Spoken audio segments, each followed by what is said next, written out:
ó ga o tí ìyá ńlá bá gbé ní ṣánlẹ̀ kéékèèké máa sì máa gorí ẹni.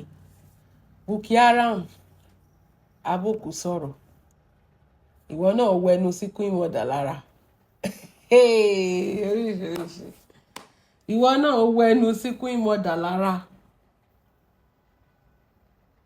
ó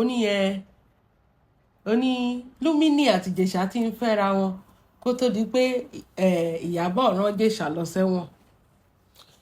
Jọ̀ọ́ mo fẹ́ béèrè question kan lọ́wọ́ ẹ̀, ta ló wá rán ọmọ ẹ Gbémilékè lọ sẹ́wọ̀n? Ta ló rán Gbémi àbí Ìyábọ̀ ló tún rán Gbémilékè lọ sẹ́wọ̀n? Ìbéèrè ò fàjà o, ṣe mọ̀ pé à ń sọ kó lè yẹra wa ni. Gbémilékè ò fòbò ya náà kò mú lẹ́sì náà, ọ̀bẹ ló lọ yọ síyàn ní train station tó fẹ́ fi obtain ọmọ ọgbọ́n. Ṣé Ìyábọ̀ ló gbé yẹn dẹ́wọ̀n náà ni?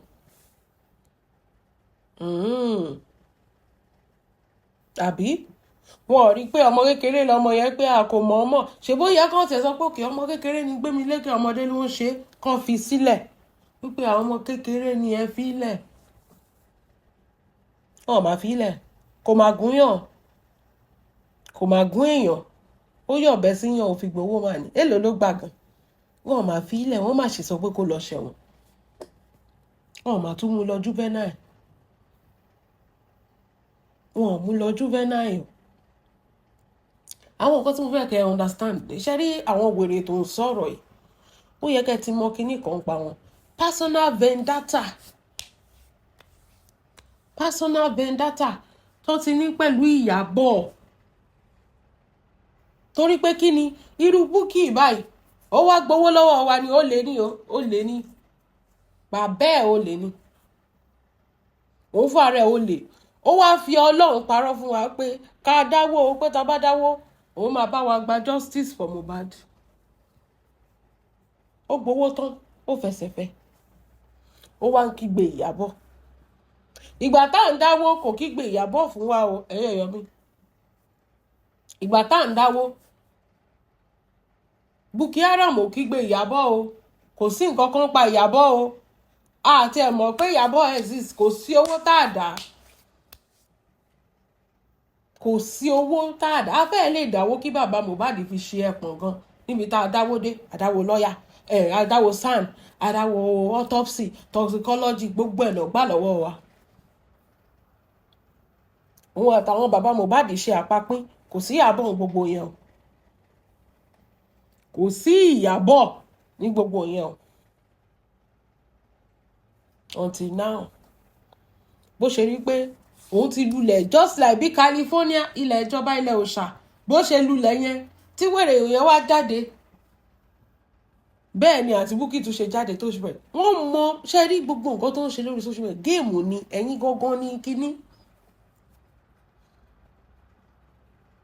Bí àǹtí tán dálé owó ilẹ̀ òòṣà fún tí ilẹ̀ òòṣà lulẹ̀ ṣé ẹ máa sọ pé àǹtí ò mọ̀ pé ilẹ̀ ìjọba ni kó tó di pé gbowó ó dẹ̀ ń gbowó for over 5 years lọ́wọ́ àwọn èèyàn.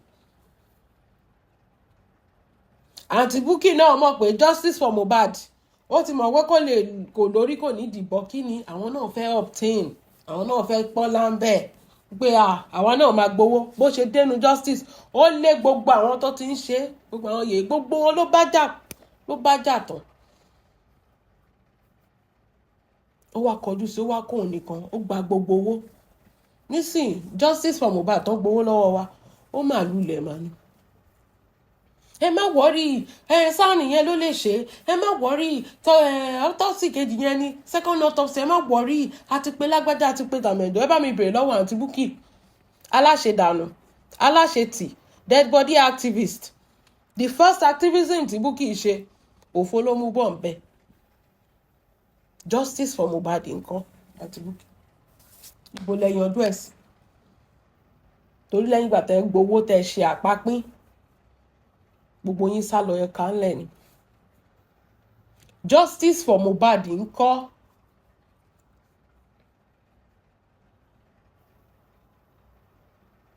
òun ló wá jókòó tó wá sọ fún wa pé Ìyábọ̀ ló rán Ìjẹ̀ṣà lọ́sẹ̀ the same Ìyábọ̀ ẹ máa gbọ́ o the same Ìyábọ̀ òun ló rán òun ló pa Mohbad, òun ni ò jẹ́ kó rí justice Mohbad gbà. The same Iyabo náà ló tún rán bàbá Ìjẹ̀ṣà lọ sẹ́wọ̀n. Ẹ̀yin náà ẹ rò ó náà, ẹ rò kíní náà. Tẹ́nu bá ti ń kúnyànjú, ẹ wo nǹkan tó ń ṣẹlẹ̀.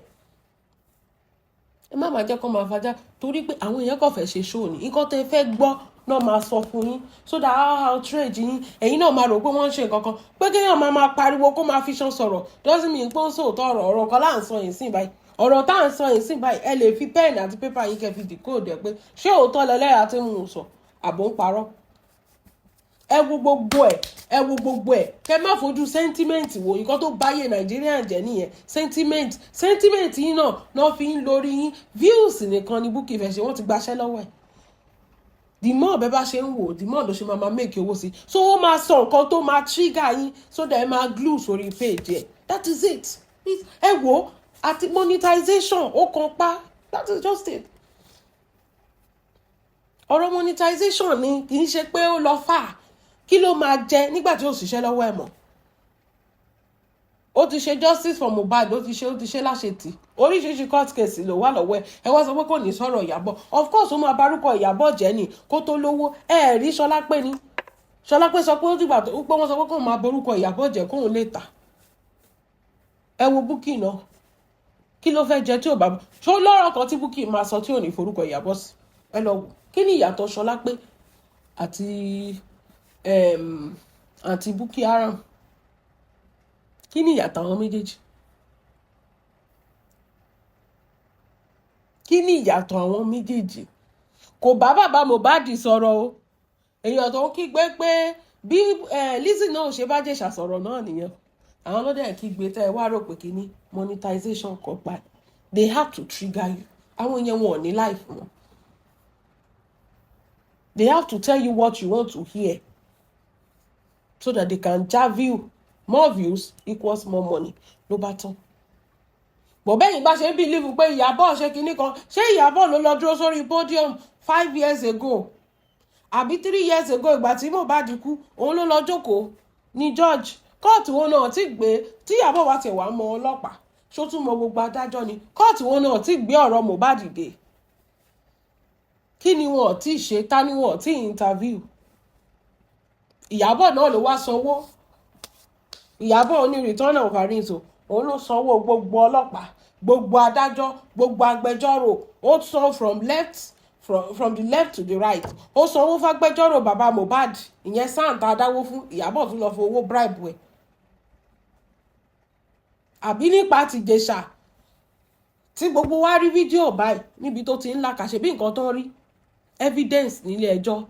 Where is your proof? Tó bá débẹ̀ tó lọ ń borúkọ èèyàn kan jẹ́ ọjọ́ tí olórí burúkú yìí Ṣọlápé tó lọ ń borúkọ Lizzy jẹ́ evidence tó fi mo ní orúkọ Lizzy orúkọ Tóyìn jẹ́ nígbà tó wọ́n kọ́ lórí social media tó ń ṣe bí wèrè tó ń ṣépè fún Tóyìn tó ń parọ́ mọ́ ìgbà tó ń délé ẹjọ́ ó máa bẹ Tóyìn mà nígbà tó sọ pé kó mú evidence yìí jáde gbogbo nǹkan tó sọ pé Tóyìn ti ṣe fún tí ò rí múlẹ̀ díẹ̀ ló kù ò bá ṣẹ́wọ̀n ó máa ń bẹ̀bẹ̀ mà ní. Ó máa ń bẹ̀bẹ̀ mà ní. Evidences nílé ẹjọ́ ń lò. Ẹ má jọ gbé yín mọ́ra. Kò sí nǹkan kan tó kàn Iyabo Òjó pẹ̀lú ti Ìjẹ̀ṣà. You all saw the video. Ìjọba dẹ̀ ṣiṣẹ́ wọn. Tí ìjọba ò bá tún ṣiṣẹ́, ẹ̀yin lẹ máa sọ pé wọ́n bọ́ mọ̀ sùn ìjọba ò ṣiṣẹ́. Ìgbà tí ìjọba tún ṣiṣẹ́, ẹ̀yin náà lẹ tún sọ pé wọ́n tún fẹ́ ba ayé èèyàn kan jẹ́. Ẹ jọ̀ọ́ kí ni Ìjẹ̀ṣà ń ṣe fọ́mọ yẹn? Ṣó ń tún ayé ọmọ yẹn ṣe ni? Ṣó sanwó school ọmọ yẹn pé kọ́mọ yẹn máa lọ school ni àbó ṣe visa fún ọmọ yẹn pé kọ́mọ yẹn máa lọ lóyìnbó? Torí I don't understand. Ó ní question tí mo béèrè pé nǹkan tí Ìjẹ̀ṣà ṣe fọ́mọ yẹn because you deviated. Wọ́n fẹ́ bá ayé Ìjẹ̀ṣà jẹ́ ni. Ṣé Ìjẹ̀ṣà ń tún ayé ọmọ kékeré yẹn ṣe ni? Tó bá jẹ́ pé wọn ò ká Ìjẹ̀ṣà tí Ìjẹ̀ṣà fọ́mọ yẹn lóyún, kí ni tọmọ yẹn fẹ́ dà lọ́jọ́ tí? Gbogbo ibi tó yẹ ká máa sọ̀rọ̀ lọ nìyẹn àsábíàmọ́. Ẹ wá jókòó ti Bukky Haram abókù sọ̀rọ̀ tó ti bàjẹ́ fún. Bó ṣe wà yẹn, ó ní ẹjọ́ pẹ̀lú Elégùṣì èèyàn tó wá ń parọ́ fún wa pé òun ní evidence. Bukky ń parọ́ fáwa wípé òun ní evidence pé Elégùṣì ló bí Liam. Ó wá jáde ó tún sọ pé àti time bá tóun máa apologize. Ó ní court case pẹ̀lú Elégùṣì. Ọ̀rọ̀ yẹn sì wà ń bẹ. tó wá ń jáde tó wá sọ pé òun fẹ́ apologize kí ló ń rò ní gbogbo ìgbà tó ń sọ fún wa pé òun ní evidence pé Elégùṣì ló bí Liam ẹ ti mọ̀ pé irọ́ la bí ni ẹ ti mọ̀ kí ni Bukky fẹ́ sọ tó fẹ́ jọ anybody ó parọ́ jù èèyàn tó ń sọ fún wa pé olóṣó ni Wùmí tó ń béèrè pé ó yá at least bọ́n ṣe ń pariwo pé olóṣó ni èèyàn kan tí Wùmí ti bá sùn pẹ̀lú ẹ̀rí àbí ibi tó ti ń ṣolóṣó proof máa wà áyé social media la wà yìí náà àwọn tó ń bá ṣolóṣó torí pé kí ni torí pé ó fẹ́ gba donation ẹ mọ̀kọ́ tó fojú Wùmí rí ni náà la ṣẹ̀ mọ̀ pé Wùmí ò tiẹ̀ kì í ṣe òun ṣọmọ gbòòrò ọmọ jẹ́jẹ́ ni tí Bukky parọ́ ọmọ tó ba orúkọ ọmọ yẹn jẹ́ lórí social media Bukky ò mà lè dé Nàìjíríà mọ́ ó mà ti di mọ̀mọ́ ọ̀rọ̀ Bukky mà ti dọ̀rọ̀ mọ̀mọ́ Bukky má ti di ẹlẹ́wọ̀n wọ́n ti bá mú sẹ́ẹ̀lì ẹ̀ síbẹ̀ kó dé Nàìjíríà báyìí kán ra mú bọ́ ṣe rá kí náà porúkọ ẹ̀ mú Maureen Bádéjọ torí ẹ̀ ló ṣe ń bẹ̀bẹ̀ kiri gbogbo orúkọ tó ti bàjẹ́ tẹ́lẹ̀gùṣì gan bá dáríjì ẹ̀ so ìgbà tó ń parọ́ tó ń connect Elégùṣì mọ́ Wùmí irọ́ ló ń pa so ta wá ní bàbá Liam sí ó parọ́ mọ́ Elégùṣì wípé Elégùṣì ló lọ́mọ àwọn yẹn sùn ẹ̀ sí kọ́ọ̀tù so ta ló wà ní Liam sí tó bá dé Nàìjíríà tí anybody ò bá gbé ẹ Wùmí máa gbé ẹ Bukky Bukky tó jáde olóṣì ní Bukky yìí o ṣe é rántí ìgbà tí Genesis Pastor Genesis tó wá tàṣà kí ló ṣẹlẹ̀ ó ń gbá àwọn èèyàn ó ń bá àwọn obìnrin sùn ó ṣe kinní kan kò sọ pé òun ló lọ fowó fẹ́ ọkùnrin o òun ni o máa yẹn ò mọ̀ rí òun ló lọ tirẹ̀ mọ́ ó dẹ̀ mọ̀ pé máa ti níyàwó sílé ọjọ́ tó ń ṣe nǹkan ṣe ni Bukky wọ white mi ò mọ̀ bí anniversary ni máa yẹn ń ṣe àbí wedding àbí nǹkan kan tó wọ white tó ń lọ wájú tó fẹ́ lọ jókòó síwájú bíi pé òun níyàwó òun ló ń tirẹ̀ mọ̀kùnrin kò sẹ́nibọ́dì tó fẹ́ fẹ́ tó bá sọ pé wọ́n fẹ́ ṣe nǹkan á tirẹ̀ sí máa ṣe sódà máa yẹn á lè láìkẹ́ ó mọ̀ pé máa yóò tó sí ẹ ó mọ̀ pé máa yìí níyàwó sínú ilé o ó mọ̀ pé máa yìí níyàwó sínú ilé òun ló tirẹ̀ mọ́ òun ló tún jáde pé wọ́n gbà wọ́n ṣe kinní kan tóun bá fẹ́ sanwó ọmọ òun ní school máa yẹn máa gbà lọ́wọ́ ṣé ó fòògùn sẹ́nu bẹ́ẹ̀ sọ̀rọ̀ ni no be you dey tọpinpin ten lẹ́mọ̀ kiri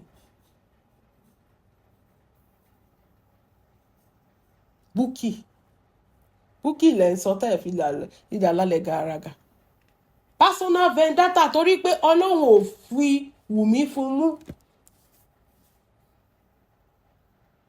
mo dẹ̀ máa ń sọ kinní kan lórí social media pé nǹkan tó ṣẹlẹ̀ ni pé most of you understand kinní kan tá a bá mú Wùmí sí ká pa torí pé ẹ rò pé kì í ṣe pé ẹ ní ẹ̀rí o ẹ rò pé Wùmí ló pa Mohbad eléyìí ẹ máa gbọ́ o àti ní proof o àti rí 3 stories ogun lọ́rùn ni wọ́n ṣe gbogbo autopsy Mohbad kò sí máàkì àbí anything èèyàn tó bá ti kú kò lè jiná mọ́ náà bẹ́ẹ̀ ni egbò kì í jiná téèyàn bá ti kú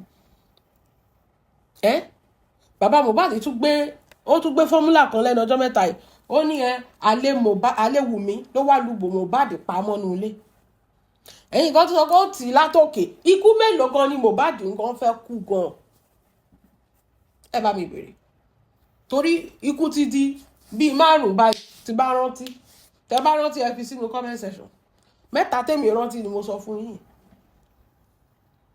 wọ́n gún lọ́rùn so bó ṣe gún lọ́rùn ló tì í ṣubú látòkè then ọkọ alẹ́ Wùmí ó ṣẹ̀wá lu Mohbad pa lẹ́yìn ìgbà tó ti kú torí kò yé mi báwo not in that order but báwo lẹ ṣe arrange ẹ̀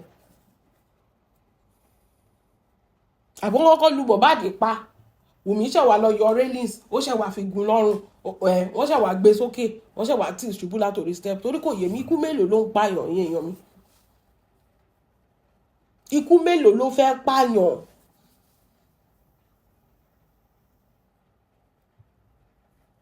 ká wá mú Wùmí ká pàdánù nígbà tẹ́lẹ̀ lẹ́rìí ká mú Wùmí ká pàdánù so tá bá ti wá confirm pé nǹkan báyìí ló pa Mohbad o lẹ́yìn ìgbà tó ti confirm pé abẹ́rẹ́ tí nọ́ọ̀sì fún ó nídìí EpiPen ó rí àti sábẹ́rẹ́ kò dẹ̀ sí EpiPen kó tó gbé hospital ó ti kú ẹlẹ́ẹ̀gbà yẹn ẹni Wùmí gun pa ni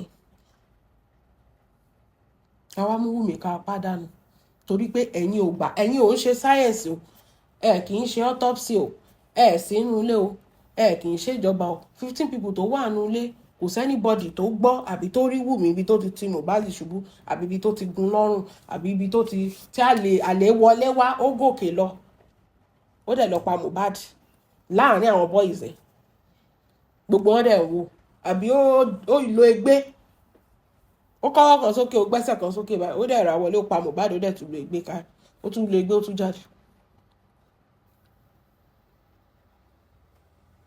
tẹ̀tí rí pé most of these people orí wọn ò pé àwa mú Wùmí ká pa torí pé ẹ̀yìn rò pé àǹtí Búkì ọmọ yín tó yọ̀bẹ sí yàn Wùmí ò yọ̀bẹ o kò yọ anything sí Mohbad o tí ò bá ṣe pé wọ́n fẹ́ revive Mohbad náà lọ fi pe nurse tí nurse abilábẹ́rẹ́ ẹ kú tó gun pa nurse tó yẹ kó kọ́kọ́ ṣe test ó yẹ ẹjẹ́ a máa lọ hospital nǹkan tí nurse máa kọ́kọ́ sọ nìyẹn ó dẹ̀ ti rí báyìí ẹjẹ́ a gbé lọ hospital o ẹjẹ́ a ṣe test o kan tó bá yẹ pé hospital ni Mohbad wà kan tó gun lábẹ́rẹ́ yẹn EpiPen wà lọ́spítù wọ́n á fún ní EpiPen kò ní kú. ọmọ àǹtí Búkì lọ yọ̀bẹ síyàn ta ló yẹ kó pa nínú Wùmí àti ọmọ àǹtí Búkì tó lọ mú kitchen knife tó lọ yọ̀bẹ síyàn train station tó fẹ́ gbowó lọ́wọ́ èèyàn ta ló yẹ kó pa kó dájọ́ ọkú fún àbí kó fi síwájú firing squad báyìí kó yìnbọn pa ìyá ẹ̀ ní gbogbo nǹkan ó ní freezer ó kó ẹja kún bẹ́ẹ̀ èlò lọmọ gan lọ jí ọmọ tó ti ń yọ Wonu pọ́ọ̀sì ìyá ẹ̀ wá sọ pé kò ní yọ̀bẹ síyàn ọ̀ǹtà ta ló yẹ kó pa evidence wà o CCTV wà CCTV camera náà náà lò nígbà kéèsì ọmọ àǹtí Búkì tó ń sọ pé no be you dey comot knife ọmọ kékeré báwo ló ṣe mọ̀ pé wọ́n yọ ọ̀bẹ ó yọ ọ̀bẹ lọ báyàn ó kúrò nílé ó mú ọ̀bẹ nu kitchen ó gba entrance wọlé ó gbójú ilé jáde ó dẹ̀ lọ obtain ní train station CCTV camera ló ka mọ́ bẹ́ẹ̀ kámẹ́rà lọ rí tó sọ pé olè yà digun jalè ni olè wà nú ẹ̀jẹ̀ olúwa mi bàbá ẹ̀ jalè náà ni mo ní bàbá ẹ̀ bàbá yẹ ẹ̀ olè náà ni kó tó kú tó ti rí pé olè wà nú ìran wọn lọ́mọọmọ yẹn náà jù sẹ́wọ̀n láì tó ti ẹ̀rọ pọ̀ wọn kékeré nítorí irú eléyìí tó bá ń fọwọ́ bò jẹ eléyìí máa gbébọn máa lọ sí báǹkì níjọ́ kan. ta ló yẹ kó dájọ́ ọkú fún pẹ̀lú evidence pẹ̀lú gbogbo ẹ̀rọ àǹtí Búkì sọ pé nǹkan tó wá dùn jù wọ́n pé òun ní failed mother ṣé good mother ni kó wá pè ẹ́ ni àbí ọmọ ta ló lọ́ọ́ yọ̀bẹ tó lọ́ọ́ obtain ṣé èmi ni kó wá pè ní failed mother ni ó gbọ́ pé ọmọ mi yọ̀bẹ ó lọ fi ń gbowó ó sọ̀rọ̀ ẹ̀ dájígúnjalè lọ́sàn-án gangan ìwọ náà ni ṣé irú Búkì ló máa jókòó tó máa sọ fún wa pé báyìí èèyàn tó jẹ́ pé inú ilé ẹ̀ gan ó wà chaotic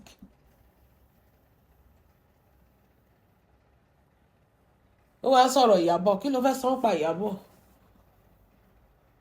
Ìyábọ̀ ló rán Jèṣà lọ sẹ́wọ̀n nǹkan tí Jèṣà ṣe tí gbogbo ayé rí táwọn adájọ́ rí ló rán ẹ wò kí Ìyábọ̀ pariwo ìfà kó talé ẹ̀ tí ò bá sí kámẹ́rà mi tí Jèṣà ti ń dìfà ọmọ àtẹ̀dúpẹ́ pé AI ò tẹ̀ tí bẹ̀rẹ̀ ń gbà yẹn torí ẹ̀ bá parọ́ torí kò sí rọ́tẹ̀ kì í yí ẹ̀ bá sọ pé AI ni tí Jèṣà ò bá dìfà ọmọ kò sáriwo tí Ìyábọ̀ lè pa kó ta gbogbo nǹkan tó ní Jèṣà ò ní ṣẹ̀wọ̀n bọ́ adájọ́ rí ẹ̀rí nìyẹn pé òun làkà ọmọ òun tẹ ọmọ lọ́yàn òun fọwọ́ pa ọmọ lára lẹ́yìn ìgbà tọ́mọ ti kọ̀ǹfẹ́sì pé ó ti ṣe rí ó ti di kinní sóun lára rí òun lọ fún ní nǹkan níbi mọ́tò ọmọ yẹn ti kọ̀ǹfẹ́sì tẹ́lẹ̀ then a tún wá fojú ara wa rí wípé tí ìyá ẹ̀ kan sọ pé fílà tó òun fẹ́ sáré síyàn jáde gbàm lè ṣàrà ọmọ mú tó bá yẹ pé ìyàwó fẹ́ travel nǹkan àbí wọn ò tètè wọlé ń bẹ̀yìn ọmọ tún jíjò wọnú kitchen lè ṣàtúntẹ̀lé wèrè kan wá ń kígbe Ìyábọ̀ jù nǹkan tẹ́ fẹ́ gbọ́ ló ń sọ torí pé kí ni báwo ló ṣe máa make owó tó bá ń sọ̀rọ̀ bíi titi wa yìí sì máa ní wò ó náà ṣe máa wò ó ní ní wò ó tó bá ń sọ òótọ́ ọ̀rọ̀ ní wò ó bọ̀ torí pé gbogbo yín nǹkan tó pa yín pọ̀ ní pé hate Iyabo so of course ó máa sọ̀rọ̀ tí ò dá ń pa Iyabo kẹ́yìn náà lé gbogbo nǹkan tí Bukky ń sọ yẹn ṣó lè délé ẹjọ́ tó bá yẹ kó mọ ẹjọ́ ń kú kò yẹ kó mọ ẹ̀ṣẹ̀ wọn kò yẹ kó mọ ìyẹn ti ojú ẹ̀ṣẹ̀ wọn ọmọ ẹyọ kan ṣoṣo tó ń bí ilé ayé òun náà ló ti da ex-convict yẹn ọmọ ò tiẹ̀ tí ìbẹ̀rẹ̀ kàríà kò sí ní nǹkan kan lé ayé ó ti kọ́kọ́ di ex-convict ó máa wà nínú rẹ́kọ̀dì ẹ̀ tó máa fi kú àwọn institution kan wọn nílé employ ọmọ yẹn torí wọ́n máa kọ síbẹ̀ are you a ex-convict kí ló ṣe wọ́n á lọ wo rẹ́kọ̀dì ẹ̀ wọ́n á ní o lọ yọ̀bẹ síyàn at what age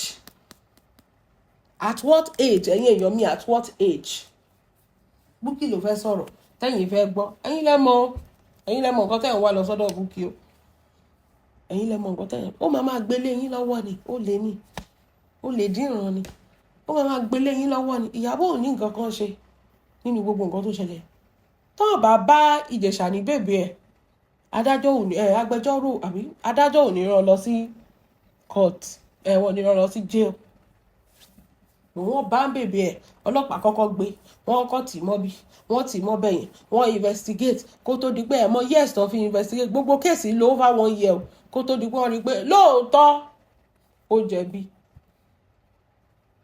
lóòótọ́ ta ni eléyìí kí ló ń ṣe pẹ̀lú ọmọ yìí ìgbà táwọn àwọn mùmú tó máa wo defense àwọn òpònú wọ́n sọ fáwọn pé ó wá ṣe fíìmù ni wọ́n ṣe fíìmù ṣe rí director bẹ́ẹ̀ àbí ṣe CCTV camera náà fi ń rìkọ́dì fíìmù rí bórí ẹ̀ ṣe orí ìbọ̀wọ́ yẹn ò pé òun wá ṣe fíìmù ni ṣé director wà ń bẹ̀ ta ló sọ pé continuity producer gbogbo wọn tó máa ń ṣe fíìmù gbogbo wọn dà crew dà cameraman dà ṣé CCTV camera náà fi ń rìkọ́dì fíìmù script ẹ̀ dà àwọn òpònú olóṣì gbogbo set of pedophile script dà kí ni title fíìmù tó fẹ́ lọ ṣe kí ni contract tó sign dà èlò náà máa san fún ẹ where is your contract where is everything àwọn táyé wọn ti bàjẹ́ wo Ìjẹ̀ṣà tó bá ti bí ẹ̀dá lọ ṣe bẹ́ẹ̀ sí Lumini ìyẹn ló máa pa ẹ̀ tán ìyẹn ló ẹ má jẹ̀ bú Lumini nù mọ́ ẹ jẹ́ kó lọ try ẹ̀ pẹ̀lú Lumini èèyàn tẹ́ lè bá try lẹ́bi ti bá try ẹ̀ tí ò lè ṣá ẹ ní ìṣàkúṣà kó ṣá ẹ kó jẹ́ pé àmì yẹn ò ní kúrò lára ẹ̀ ìwọ lọ try ẹ̀ pẹ̀lú Lumini ṣé wọn kọ́ mọ́ Èkìtì ni try ẹ̀ pẹ̀lú Lumini tí ò bá ní pa ẹ́ òkú ẹ̀ náà máa gbé jáde kúrò nílé kò ní sọ pé òun bímọ fún ẹ òun ló máa ṣekú pa ẹ́ tó ẹ̀yin èèyàn mi ẹ jẹ́ máa lọ jàre ó máa fà àwọn wèrè tí ò gbádùn yẹn máa fi wọ́n lẹ̀.